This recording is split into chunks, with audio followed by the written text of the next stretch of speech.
7 minutos, señor ministro del Interior, Luis Fernando Velasco. Ministro, buenos días. Buenos días, Néstor, a usted, a toda la mesa de trabajo y a los oyentes que nos escuchan, un saludo afectuoso. Ministro, quedé muy sorprendido escuchándolo a usted desautorizar el informe del gobierno de la Presidencia de la República sobre inhabilidades o supuestas inhabilidades de 500 candidatos para las elecciones de la semana entrante en Colombia.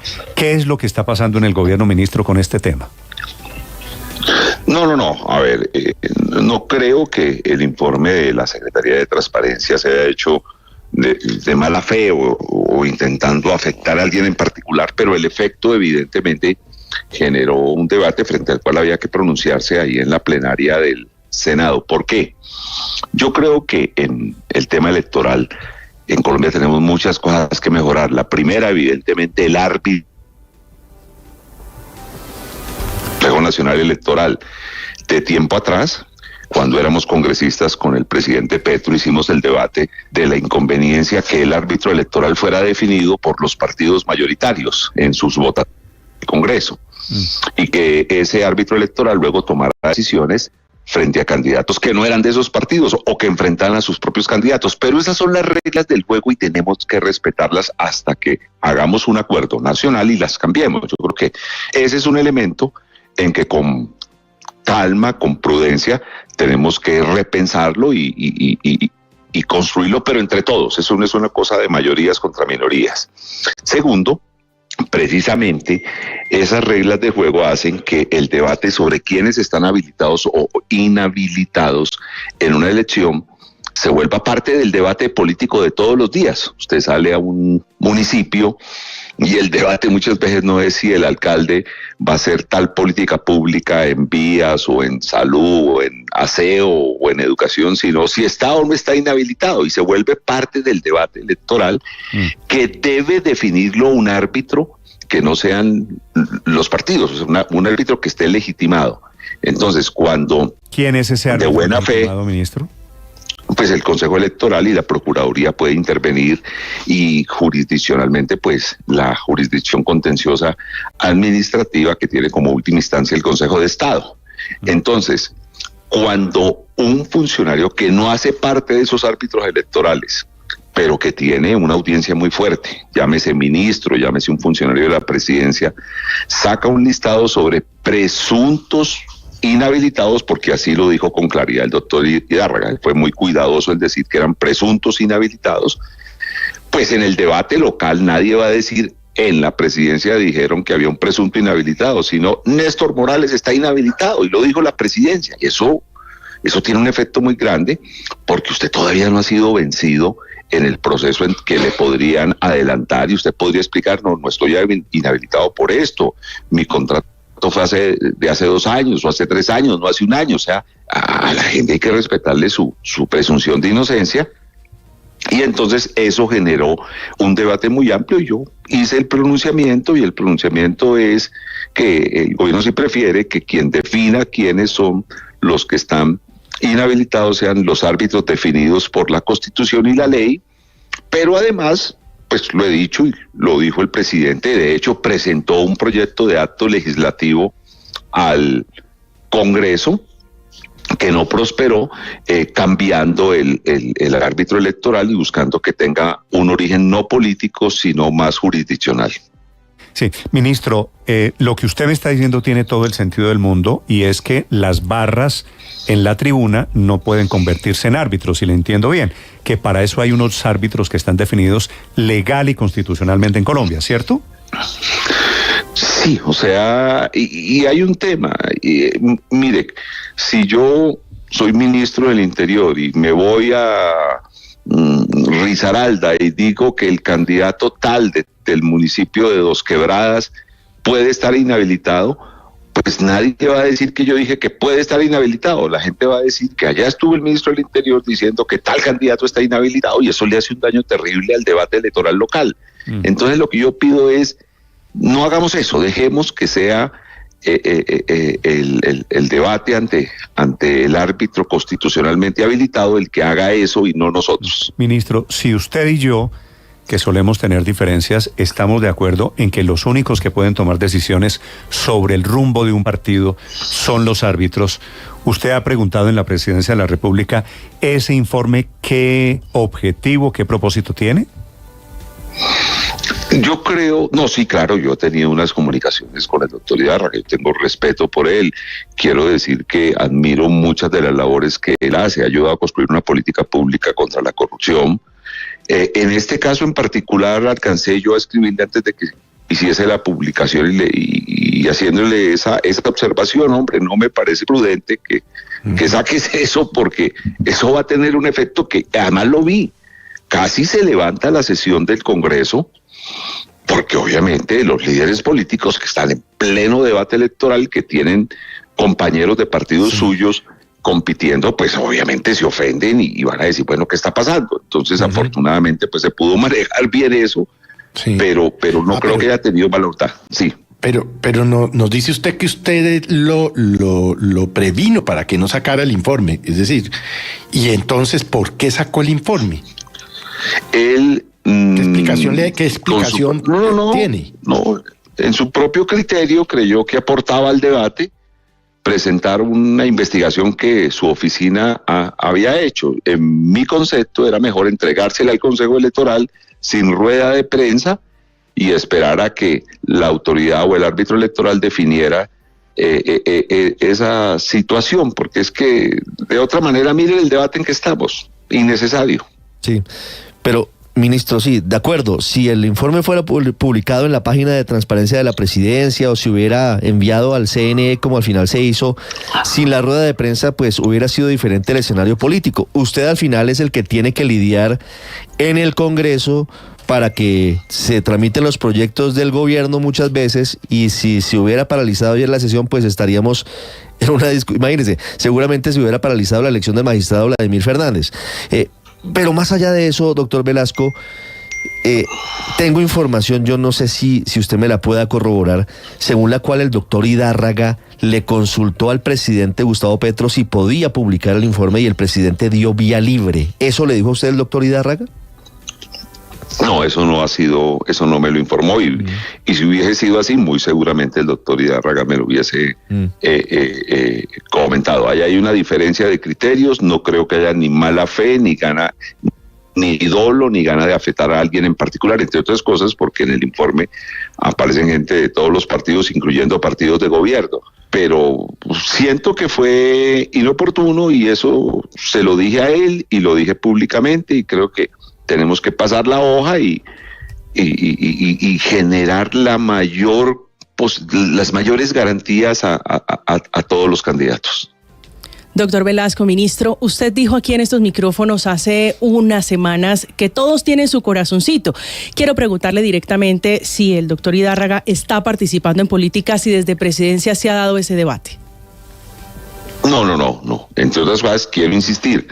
Entiendo que en ese informe hay personas que pertenecen a todos los partidos, incluyendo partidos de gobierno. De manera que no creo que ese sea su motivación. Sí, pero no están todos los partidos. El doctor Idárraga dijo aquí que no le cabían en el cuadrito. ¿Le dijo la razón por la que no estaban incluidos allí partidos afines al pacto histórico? Pues por lo menos en la presentación inicial, que es la que queda, doctor Velasco, no aparece el logo de los partidos del pacto histórico, ni aparecen los candidatos del pacto histórico. Sí es cierto, y él nos contó aquí que hay algunos aspirantes de partidos de gobierno, pero por allá en la última hoja. Y él dice que no tuvo espacio para ubicarlos. Por eso la pregunta, la suspicacia, si al final esto termina siendo o no participación en política. No creo, entre otras cosas, porque cuando alguien coge un informe, si yo soy de Popayán, pues tendré el interés, si estoy en el debate político, de leer todo el informe, y si veo que mi contradictor político, en la hipótesis que yo estuviera en el debate político, aparece en ese listado, usaría ese listado contra mi contradictor.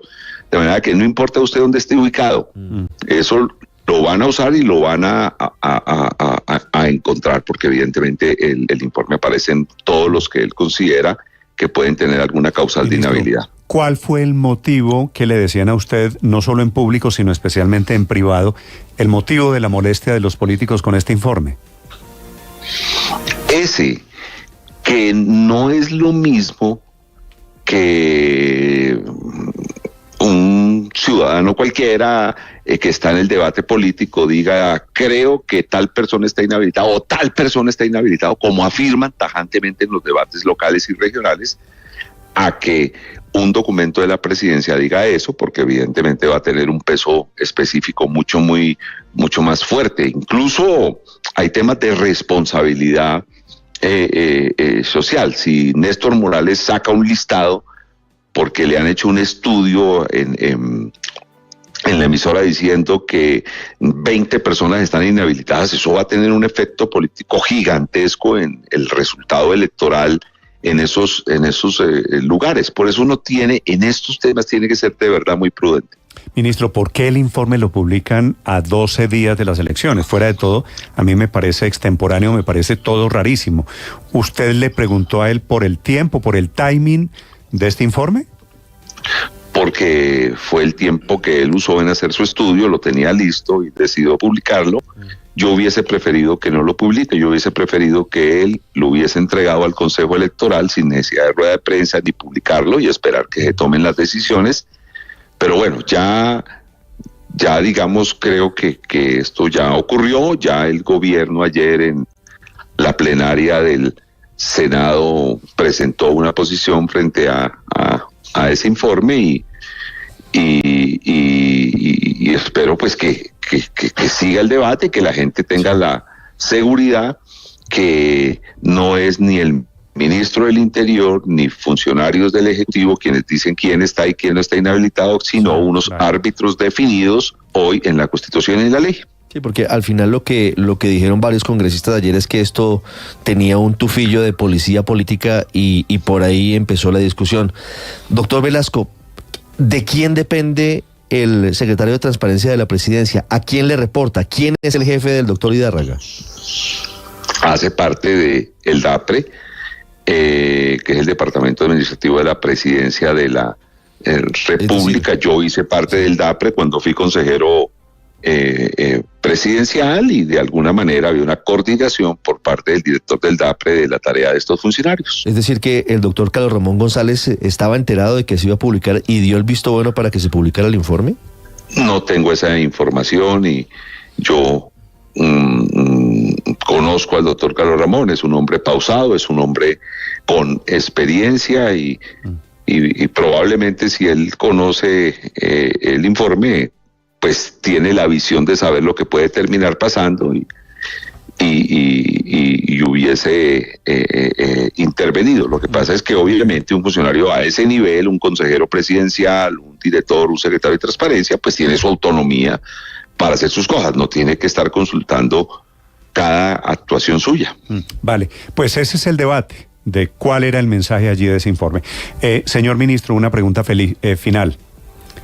¿Cuántos años está cumpliendo? Néstor está bien informado, pero ya terminando la rueda del 5, ya en los 59. ¿No ha llegado a la rueda del 6? No he llegado a la rueda del 6. Es que la persona que me dice que usted está de cumpleaños me dice que usted se está quitando un año, ¿eso no es cierto? No, hombre, 18 de octubre de 1964 en el Hospital Universitario San José de Popayán. Lo que pasa es que las canas lo delatan, ministro. Sí, no hay manera. Esas me las sacó mi hija, que ya tiene 11 años, o sea, la acabo de dejar en el colegio. ¿11 años y tiene canas? No, las canas me las sacó ella a mí. ¿Es su hija la que le está sacando canas? No, mentiras, es una felicidad gigantesca, es el mejor regalo que me ha dado la vida. Espérese que tenga 17. Ahí sí, eso hablamos con Ingrid, mi señora. Hola, ministro, déjeme hacerle ahora sí una pregunta en serio final. Le deseo feliz cumpleaños, sí, ministro, que tenga una buena gracias, Néstor. ¿Dónde está el presidente? Estuve con él esta semana en 2 reuniones, por eso me extraña que digan que no aparece en agenda pública. Mire, el lunes tuvimos una reunión muy larga, entre otras cosas, se prolongó bastante, la habíamos previsto de hora y media y terminamos alargándola, no sé, tal vez 4 horas, sobre seguridad, todo el tema de las acciones que tenemos que ¿Está bien de adelantar. salud el señor presidente? Pues perfecto, tuvo una reunión de 4 horas con nosotros en el Consejo de Seguridad y luego pasó a Consejo de Ministros y estuvo hasta las, qué sé yo, 10 de la Es que noche. Por el otro lado, ministro, tengo una genuina inquietud porque el presidente no ha tenido, salvo ese Consejo de Ministros, que fue cuando, antier, el lunes por la noche, ¿no? El lunes festivo. Salvo ese El lunes Consejo de festivo Ministros, trabajamos, sí. el presidente no ha tenido agenda pública. Y esto no pasa, ministro, en muchos países del mundo, que el presidente cancela la agenda, no va a actos públicos. Ayer tenía que estar en Chocó, no va y no hay ninguna explicación. Y me parece un poquito insólito que el presidente se pierda y que no haya una información transparente al país de dónde está el presidente. No soy el funcionario responsable de la agenda del presidente, pero entiendo, si en algo sirve el conocimiento que tengo, Sí. que hay unas decisiones que se están tomando particularmente en los temas de los acuerdos que se firman de cese al fuego y otras cosas que le ha tomado mucho más tiempo del necesario. El tema de la paz total, el tema de construir esos protocolos de paz total, hicieron que, por ejemplo, con los señores comandantes de las fuerzas militares y de policía, el director de Inteligencia Nacional, el director del DAPRE, el ministro de Defensa, el presidente y quien les habla, tuviésemos un debate fuerte de casi 4 horas. Okay. Y luego pasáramos a Consejo de Ministros, y ese es un tema que entiendo le está tomando tiempo al presidente, porque si acertamos en los protocolos, si acertamos en ese acuerdo, pues avanzamos en algo que este país, que es desescalar el conflicto. Puede ser eso, pero obviamente quien tiene el manejo de eso es más presidencia. Pero lo que yo sí quiero decirle, lo que yo sí quiero decirle es que esta semana tuve 2 reuniones muy largas con el presidente, lo vi perfecto de salud y lo vi muy preocupado por los temas de la paz y por eso, y trabajando él personalmente en esos temas. Esto parece una película que se llama ¿Dónde está el presidente? Señor ministro, feliz cumpleaños, gracias por atendernos esta mañana. Mil gracias, Néstor. Un abrazo a todos. Chao, es el ministro del Interior, Luis Fernando Velasco.